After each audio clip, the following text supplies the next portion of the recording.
Whoa, I'm a member now. I can finally go past the gate and stuff. This is pretty cool. This is so nice. I wonder what kind of quests I have to do now. Oh my god, that's a lot of quests. Oh boy. I'm gonna need some help for this. Oh, I know.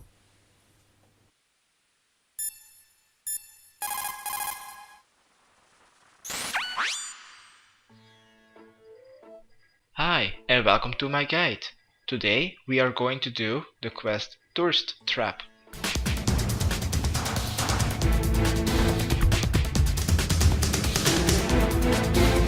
The previous progress video I released was on May 6, 2019, which was a little over a week after April 29th, 2019. This date marks the 10-year anniversary of the fictional events that took place in Metal Gear Solid 2, a stealth action game that came out in 2001.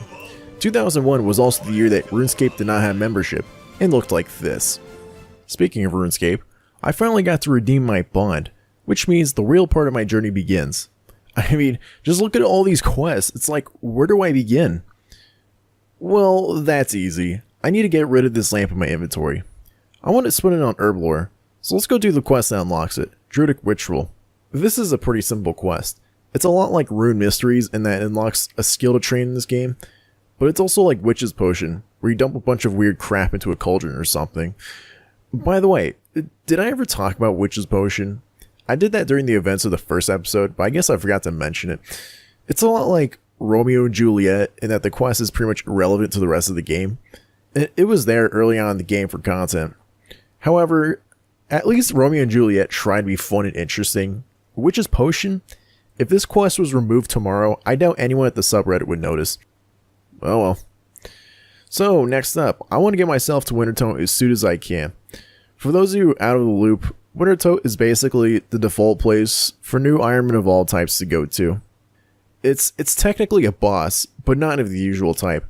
Instead of fighting it with regular weapons, you fight it by chopping a bunch of logs, fletching them, then dropping into a brazier, which then shoots Mountain Dew colored fire towards a blizzard. Your allies include two groups of entities, pyromancers and other players. Both of them yelling gibberish at you. So, the rewards come in boxes, and they give a lot of resources for early game training. From herbs to cash to gems, these boxes pretty much give everything. The earlier I get to start here, the better. However, there is a problem. So like any other boss, the Wintertodt does deal some damage.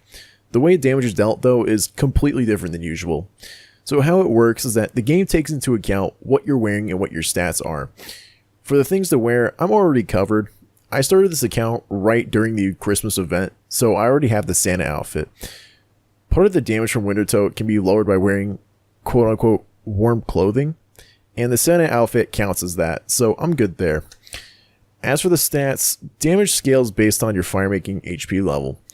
The higher your firemaking level, the less damage you take, and vice versa. But the higher your HP is, the more damage you'll take. So it's best to start off with as low HP as possible. Since it's possible to lose my red helm here, once again, the earlier I get to start, the better. Since I'm a member now, I can start wearing Rings of Life, which can help save me from dying in emergencies. Luckily for me though, I can get one almost right away with the quest, the Lost Tribe. The problem with this quest though is it requires 13 agility and thieving. Now I could grind those out normally, but I could just knock both these out at once with another quest called Tourist Trap.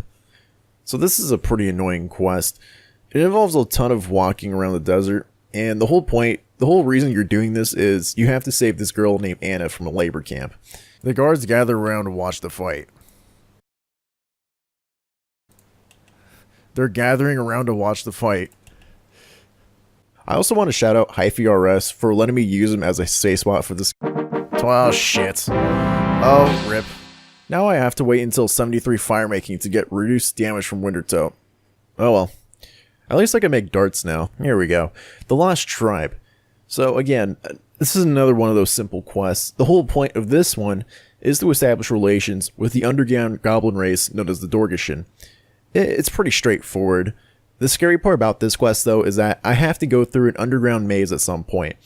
If I take the wrong path in this maze, I'll fall down to another cave with flammable gases, and these gases will make my candles explode, and I'll die almost instantly if I don't react fast enough.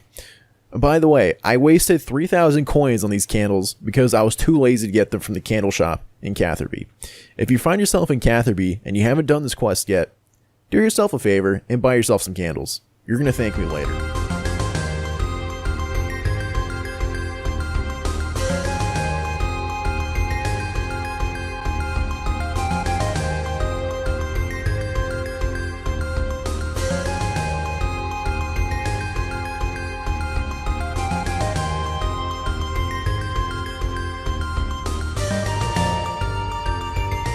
There it is. There's my ring of life. Now let's go camp some winter toe. Alright, let's see what I got from this one. Teammate gained. Are you for real? Well, okay then. Usually I get pretty lucky at winter toe out of all the accounts I do it on. But this by far has to be the luckiest. My 85 fire making, I have all the pyromancer pieces, Tome of Fire, and the pet. I didn't get the dragon axe, but you know what, that's okay. Because the highest woodcut requirement for any of the quests is 71. That's for Grimtails, by the way. And I already have all the magic logs needed for the quests, so I'm covered here. I love how out of all the accounts I get a flaming bird pet on, I get it on an account called FCC Band KFC. Phoenix Pet. The official pet of the low tier Iron Man with FE in his name. Phoenix Pet. Brought to you by all the prayer XP from those who AFK'd for too long. Well, I was planning on covering some more quests in this episode, but since the time of recording for the clips you just saw, a lot of stuff came up in my life. And I also got caught up playing in my main Ironman, JFKwasAFK. I finished all the upgraded boots from Cerberus, as well as a few Elite Diaries, and I even got base 80s on there. Now that my life has settled down a bit, I'm going to be taking a break from the main Iron to resume playing and making videos for FCC. If you weren't satisfied with the lack of quests in this episode, don't worry. I have most of the next one recorded, and it's going to feature lots of quests. Derpington keeps bugging me to make this my outro. So, you know what? Here we go, Derpington. Hope you like it. As for everyone else, hope you all like this episode. See you all next time.